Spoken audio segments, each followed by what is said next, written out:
Right now, on Sunrise, witnesses pushing through the tears in the trial of former Minneapolis police officer Derek Chauvin. The emotional day ahead as more witnesses take the stand, including one woman who was already warned by the judge. And the biggest moment in the trial so far came from the teen who shot the viral video of Floyd's death. It's not what I should have done. It's what he should have done. What she remembers about the day that changed the teen's life forever.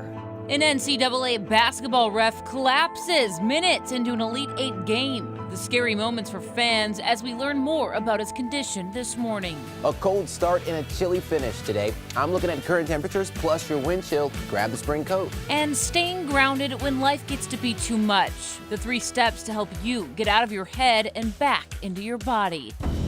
It's Wednesday, March 31st. KARE 11 Sunrise starts now. Tears and tense moments taking over the courtroom of the Derek Chauvin trial. Today, more witnesses will be questioned on what they remember about the day that changed the world. The witness testimonies can be hard to listen to and even overwhelming at times. We want to know how you're holding up. Text us at 763-797-7215. We're here to listen.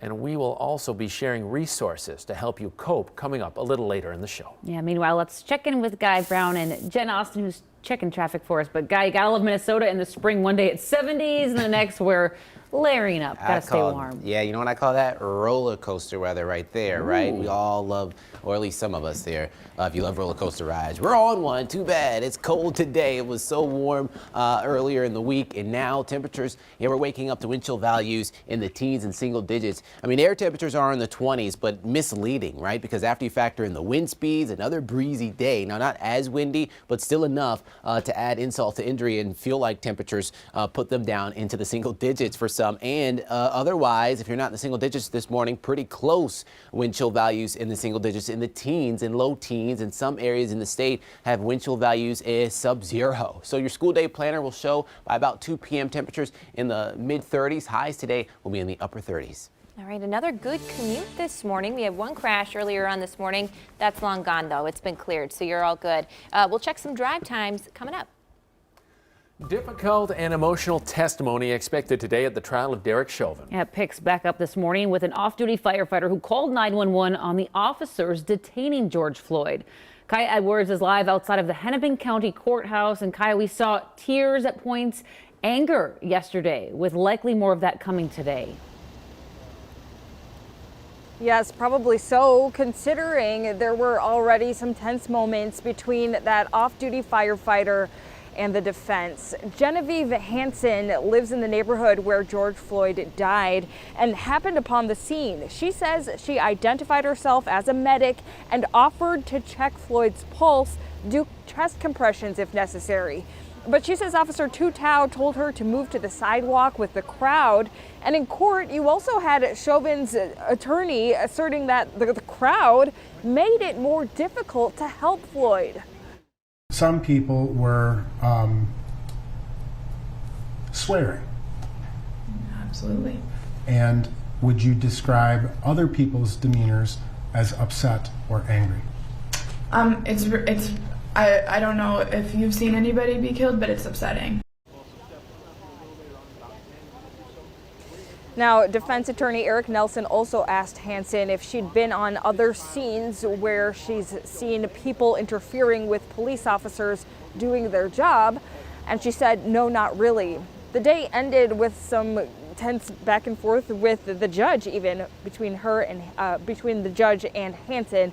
And again, that testimony is going to continue today. The judge yesterday actually urging her to stick with just answering the questions. Yeah, it was really intense, really, to watch that live as the judge was saying, I'm going to tell you when you're done with your answer. And she was just trying to finish her answer to the question. Yeah, you don't often see the back and forth like that between the judge and the witness. Yeah. Thanks for that, Kaya. All right, well, some of the biggest moments from yesterday's testimony came from a teen named Darnella. She took that viral video that you've, of course, seen by now of Floyd's death, seen around the world. And as you probably know, this is that video. Darnella was walking her young cousin to Cup Foods that day. In her testimony, she said she felt compelled to record the moment she saw Chauvin on top of Floyd. Here's what she said about Floyd and her life since she witnessed his death. It seemed like he knew. It seemed like he knew it was over for him. It's been nights. I stayed up apologizing and apologizing to George Floyd for not doing more and not physically interacting and not saving his life. But it's like, it's not what I should have done. It's what he should have done.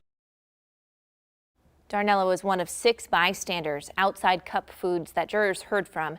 The defense didn't do much questioning of the teenage witnesses, but man, you really feel for her and some of those other witnesses yesterday. It just must be so hard for them. And when her 9-year-old cousin hit the stand, I was really happy they didn't cross-examine her because that might have been too much. Yeah, it's just having to relive it over and over. And I mean, this is something they'll never forget anyways. For sure. Jen, thanks. Well, it's been one of the top Googled questions since Derek Chauvin's trial began. Who is his attorney? Chauvin is represented by Eric Nelson. He's part of a group of Twin Cities attorneys who take turns representing police officers in criminal cases. He's been involved in many high-profile cases as well, including defending Amy Sensor for vehicular homicide back in 2011. And make sure to tune in to KARE 11's gavel-to-gavel coverage of this historic trial. We're bringing you inside access to the courtroom starting at 9 o'clock every morning. You can also watch our digital stream on KARE11.com or on our KARE 11 app. A desperate search happening this morning for a missing 10-year-old girl from Fridley. Investigators say Ava Whitfield took a black Chevy Equinox from her house, and she might be driving in the Twin Cities area.